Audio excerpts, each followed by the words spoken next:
जय माँ दुर्गे।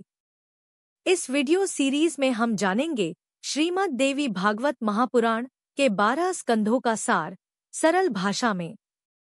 यह वह दिव्य ग्रंथ है जिसमें माँ आदिशक्ति की महिमा, उनकी लीलाएं और भक्तों को दिए गए अद्भुत उपदेश संकलित हैं। हर स्कंध माँ की कृपा और भक्ति की ओर एक कदम और बढ़ाता है। इस श्रृंखला का उद्देश्य केवल ज्ञान देना नहीं, बल्कि माँ से एक गहरा भावनात्मक और आत्मिक जुड़ाव बनाना है। अगर आप भी माँ के सच्चे भक्त हैं या माँ की शक्ति को अपने जीवन में अनुभव करना चाहते हैं, तो ये वीडियो आपके लिए है। चलिए माँ की भक्ति से अपने जीवन को धन्य बनाते हैं।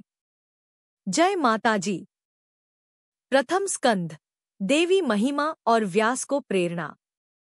इस स्कंध में ब्रह्मा जी नारायण से पूछते हैं कि वह शक्ति कौन है जो सृष्टि का संचालन करती है। नारायण बताते हैं कि वही आदिशक्ति है जो त्रिगुणों से यह सृष्टि चलाती है। नारद जी व्यास को देवी भागवत पुराण रचने की प्रेरणा देते हैं ताकि कलयुग में लोग माँ की भक्ति करें। द्वितीय स्कंध, सृष्टि रचना और त्रिगुण शक्ति। इसमें बताया गया है कि जब कुछ भी नहीं था तब केवल देवी थी। उन्होंने त्रिगुण सत्व, रज, तम से ब्रह्मा, विष्णु, महेश को उत्पन्न किया और उन्हें सृष्टि, पालन और संहार के कार्य सौंपे। यही आदिशक्ति इस सृष्टि की मूल है। तृतीय स्कंध, पार्वती जन्म और उपासना विधि। इस स्कंध में पार्वती जी के जन्म की कथा है। हिमालय और मैना की तपस्या से देवी पार्वती प्रकट होती हैं। शिव विवाह की कथा और पार्वती द्वारा कठिन तपस्या का भी उल्लेख होता है। यहाँ उपासना के नियम भी बताए गए हैं। चतुर्थ स्कंध, मनवंतर और सृष्टि विवरण। इस स्कंध में सृष्टि के विस्तार, मनवंतर, कल्प और युगों का वर्णन है। इसमें बताया गया है कि कैसे प्रत्येक युग में देवी की उपासना अलग रूपों में होती है। देवी की व्यापकता को ब्रह्मांडीय स्तर पर समझाया गया है। पंचम स्कंध, श्री कृष्ण और रुक्मिणी चरित्र। इस स्कंध में श्री कृष्ण और रुक्मिणी के विवाह की कथा है। रुक्मिणी देवी की परम भक्त थी और उन्होंने देवी से प्रार्थना कर श्री कृष्ण को पति रूप में प्राप्त किया। यह स्कंध दिखाता है कि सच्ची भक्ति से देवी इच्छाएं पूर्ण करती हैं। षष्ठ स्कंध, देवी शरण और स्वरूप। इसमें देवी के विभिन्न स्वरूपों का वर्णन है, जैसे महाकाली, महालक्ष्मी, महासरस्वती। भक्तों को माँ की शरण में आने का महत्व बताया गया है।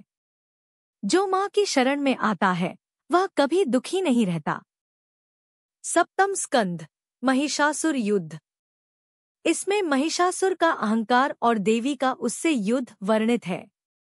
माँ दुर्गा ने 9 दिन तक युद्ध कर महिषासुर का वध किया। यहीं से नवरात्रि की परंपरा शुरू होती है। यह स्कंध शक्ति की विजय का प्रतीक है। अष्टम स्कंध, नवदुर्गा स्तुति। इस स्कंध में नवदुर्गा के रूपों की महिमा है, शैलपुत्री से सिद्धिदात्री तक। हर रूप का अलग अर्थ और कृपा है। इनकी स्तुति करने से जीवन के हर कष्ट दूर हो जाते हैं। यह स्कंध माँ की आराधना का मार्ग बताता है। नवम स्कंध, मंत्र यंत्र व्रत विधि। इसमें माँ की साधना के लिए मंत्र, यंत्र और व्रत की विधियां बताई गई हैं।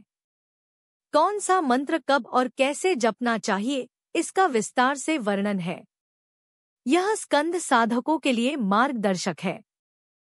दशम स्कंध, श्री कृष्ण लीला और देवी संबंध। इस स्कंध में श्री कृष्ण की लीलाओं और देवी के बीच संबंध बताया गया है।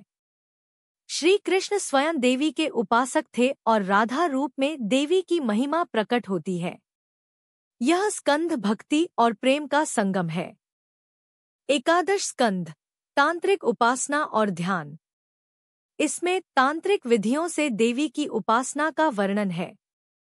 ध्यान, पूजा, होम और चक्र साधना को विस्तार से समझाया गया है। यह स्कंद उन साधकों के लिए है जो गहराई से भक्ति पथ पर चलना चाहते हैं। द्वादश स्कंद, कलयुग में देवी भक्ति की महिमा। इस अंतिम स्कंद में बताया गया है कि कलयुग में केवल देवी भक्ति ही जीवन का उद्धार कर सकती है। जो मनुष्य सच्चे मन से माँ का नाम लेता है, उसे भवसागर से पार कर दिया जाता है। यही इस पुराण का अंतिम और सर्वोच्च संदेश है। तो यह था श्रीमद् देवी भागवत महापुराण के 12 स्कंधों का संक्षिप्त सार। अब हम हर एक अध्याय का सरल हिंदी में अर्थ और महत्व लेकर रोज एक नया एपिसोड लाएंगे। इसलिए माँ की भक्ति में हमारे साथ जुड़े रहिए और वीडियो को पसंद आए तो जरूर शेयर करें, ताकि माँ की कृपा और ज्ञान हर घर तक पहुँचे। जय माँ भगवती।